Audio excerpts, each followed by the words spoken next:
ভাই দুইটা মিষ্টি বক্স মাইরা দাও ভাই। কয়টা মিষ্টি বক্স দেবো? দুইটা ভাই। তাহলে তুমি খুশি? হ্যাঁ ভাই, ভাই দুইটার মধ্যে আমি জানি একটা না একটা আসবেই। আমরা ইতিমধ্যে মিষ্টি বক্স অর্ডার করলাম ভাইয়ের ইউআইডি দিয়ে, আমরা হচ্ছে ভাই আমি অর্ডার মেরে জানি দিয়েছি। দুইটার মধ্যে একটা একটা উইকলি আসবে, কারণ দুইটা একসাথে মারলে উইকলি দেওয়ার চান্স একটু বেশি। পাও কি?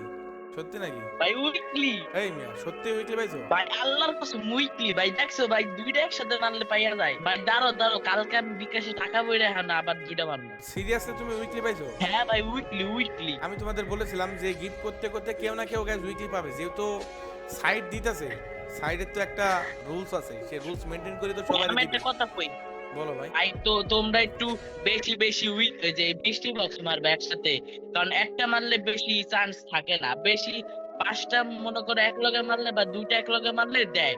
এই যে আমি পেয়ে গেলাম, দেখছো উইকলি পেয়ে গেছে আমি। জ্যাম বাজারের সবচেয়ে মজার বিষয় হচ্ছে তোমরা যখন অর্ডার দিবা জ্যাম বাজার থেকে, অর্ডার দিলে তোমরা যদি তোমাদের অ্যাকাউন্টের উপর ক্লিক করো তোমরা দেখতে পারবা কয়টা কয়েন পাইছো। এই কয়েন দিয়েও তোমরা আবার ফ্রিতে ডায়মন্ড নিতে পারবা গাইজ। এই কয়েন দিয়েও তোমরা এই যে ফ্রিতে ডায়মন্ড নিতে পারবা। তাছাড়াও গাইজ এখানে মজার বিষয় হচ্ছে যদি তোমরা মিষ্টি বক্স অর্ডার দাও, মিষ্টি বক্সে সর্বনিম্ন গাইজ 25 ডায়মন্ড থাকবে এবং সর্বোচ্চ থাকবে উইকলি। কিন্তু এখানে অর্ডার দিলে তোমার 21 টাকায় প্রথমে তোমার অ্যাকাউন্টে যাবে গাইজ 25 ডায়মন্ড, ঠিক আছে? দেন তারপরে গাইজ উইকলি যাবে। তোমরা 25 ডায়মন্ড পেয়েও গাইজ হতাশ হওয়া যাবে না, উইকলি যাওয়ার চান্স থাকবে।